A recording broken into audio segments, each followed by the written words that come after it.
Durante el último mes hemos presenciado una de las mayores quiebras bancarias de la historia. Sin embargo, lo que hace esto mucho peor es que, a pesar de que podría parecer un hecho aislado, una vez comienzas a cavar más hondo, te das cuenta de que no lo es. Desde siempre se ha dicho que la industria bancaria es demasiado grande para quebrar. Muy posiblemente esto se pondrá a prueba de nuevo, no dentro de mucho. Así que vamos a hablar objetivamente sobre lo que está pasando, para ver si tu dinero está seguro. Al mismo tiempo que expondremos la vulnerabilidad que existe en este sector. Y por último y más importante, ¿qué podrías hacer tú al respecto? Para asegurarte de que estás bien protegido. Aunque antes de entrar en eso, como de costumbre, si aprecias este contenido, me ayudarías mucho si te suscribes.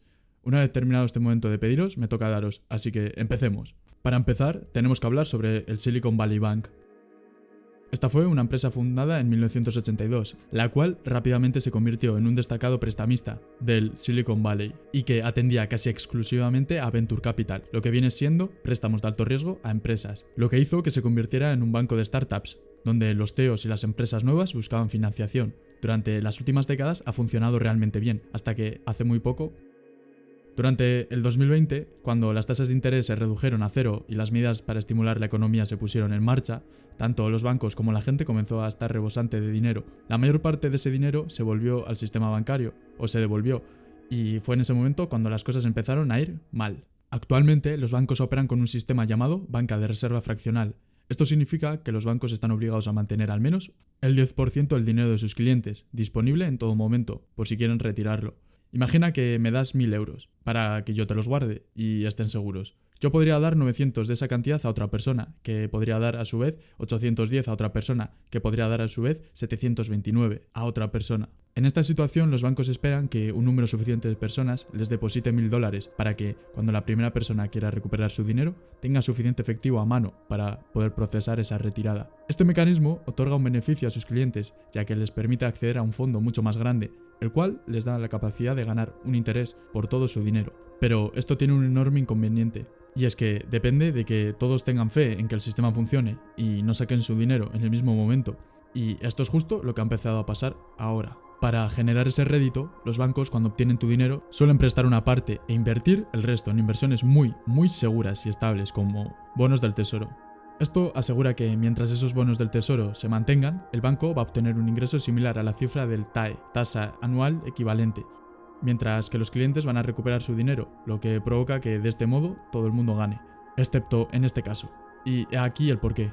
Durante 2021 y principios del 2022, Silicon Valley Bank tomó alrededor de 100.000 millones de dólares y los invirtió en bonos, de los cuales una gran cantidad la bloquearon durante 3 o 4 años, a una tasa de interés del 1,79%, muy baja actualmente, lo que significó que Silicon Valley Bank hizo una enorme apuesta a que la Reserva Federal no subiría los tipos de interés tan rápido como lo han llegado a hacer, y cuando vieron que se equivocaron, eso los puso contra las cuerdas. Los bonos, como en el que decidieron invertir, se valoran en función de su rendimiento, y en este caso, el Silicon Valley Bank estaba en el lado equivocado de la transacción, lo que les iba a salir muy caro. Para que lo veas mejor, imagina que este banco tomó 100 dólares y compró un bono con una tasa de interés del 2% durante 4 años. Cuando pasara ese tiempo, recibirían a cambio 108,24 dólares, devolviéndoles así el total invertido más los intereses correspondientes. Pero, ¿qué pasaría si los tipos de interés aumentaran justo después de hacer su inversión y de repente pudieran comprar exactamente esos mismos 100 dólares a un rendimiento del 7% y ganar 131 dólares durante esos mismos 4 años?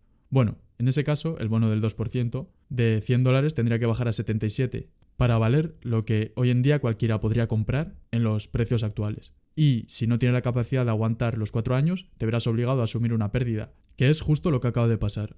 Normalmente, los bancos tendrían suficiente capital procedente de diversas fuentes para cubrir las retiradas de los clientes. Pero, en este caso, la base de los clientes del Silicon Valley Bank son principalmente empresas tecnológicas que han visto reducida su financiación, lo que ha provocado que se hayan visto obligadas a sacar más dinero del banco para poder pagar sus propios gastos. En su momento, el banco de Silicon Valley juzgó muy mal la magnitud y el ritmo de las subidas de los tipos de interés de la Reserva Federal, suponiendo que el mercado del Venture Capital seguiría estando fuerte, y eso les dejó en una situación en la que bloquearon demasiado dinero en un activo específico, con un rendimiento demasiado bajo. Eso ocurrió exactamente al mismo tiempo que sus clientes comenzaron a retirar más dinero de lo que habían previsto, y fue aquí donde empezaron a caer las primeras fichas del dominó.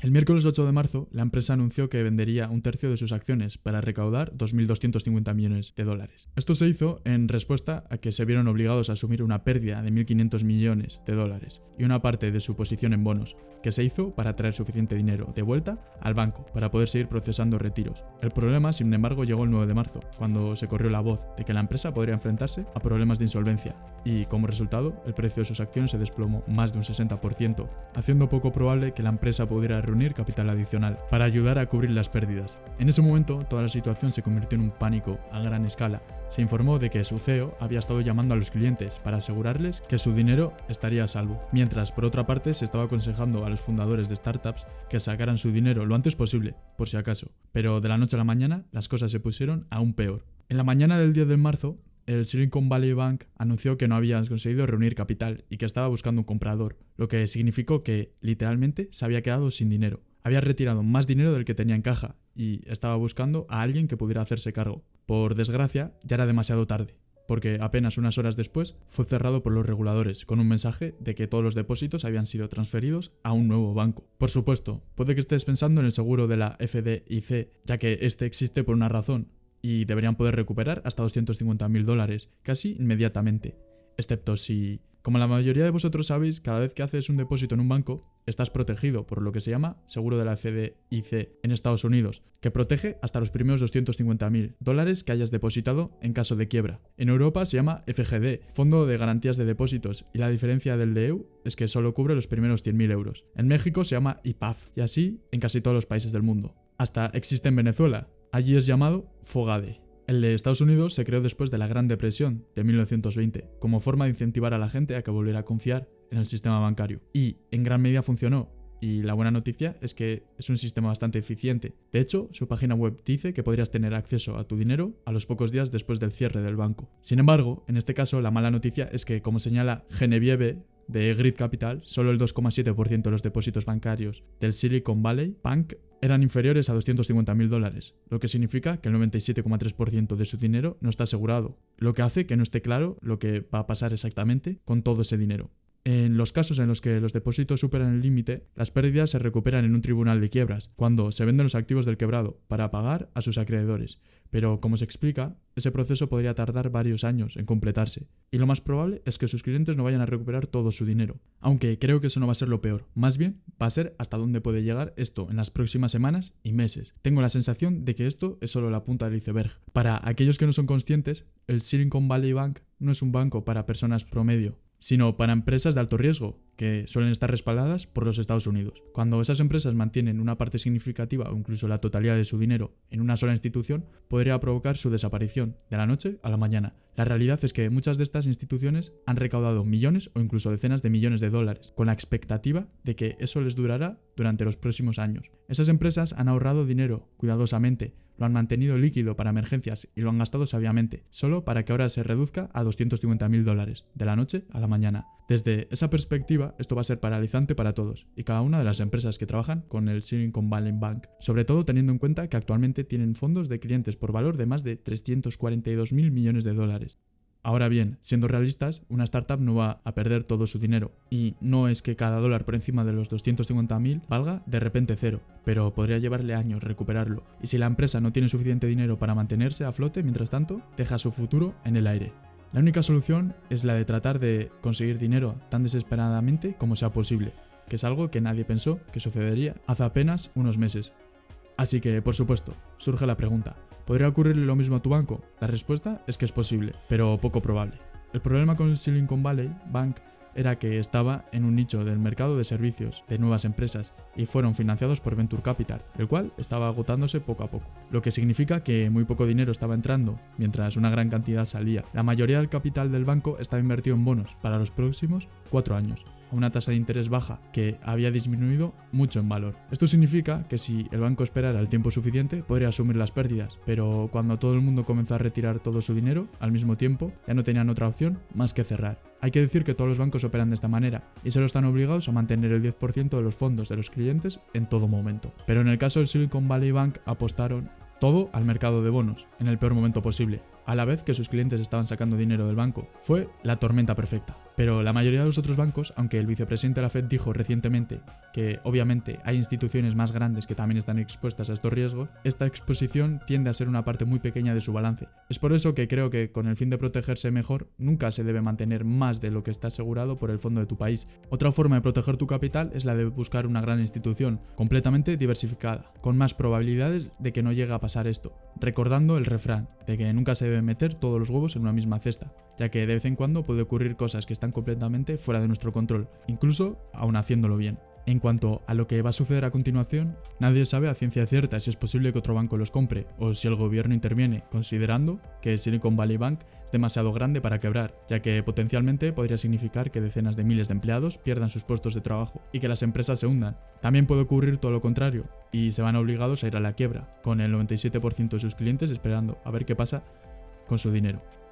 Personalmente tengo sentimientos muy encontrados al respecto. En primer lugar, me parece sorprendente que un banco tenga la capacidad de bloquear una parte sustancial de sus activos y apostar esencialmente el dinero de sus clientes a las decisiones de la Reserva Federal. Para mí, ningún banco debería estar legalmente autorizado para asumir un riesgo tan importante. En segundo lugar, el límite de la FDIC de $250.000 no tiene ningún sentido, ya que el 97% de sus depositantes estaban por encima de esa cantidad. Creo que las cuentas de empresas deberían tener acceso a límites significativamente más altos, ya que, después de todo, tienen gastos operativos, nóminas y gastos generales que cubrir, no solo como individuos, sino para toda una empresa, que también mantiene a decenas o incluso miles de empleados. En este caso, tendría mucho más sentido que el límite del FDIC se basara en un porcentaje de lo que esa persona deposita. Quiero decir, seamos realistas, una empresa no maneja una cuenta bancaria de $10 millones, de la misma forma que lo haría un particular. Por eso creo que tiene mucho más sentido basar los límites del FDIC en un porcentaje de lo que han depositado o en un saldo medio de la cuenta por si acaso ocurre algo como lo que acabamos de ver. Pero, de nuevo, todo esto es probablemente demasiado poco y demasiado tarde. Y lo mejor que podemos hacer ahora es esperar y ver qué pasa. Así que un saludo y un hasta luego.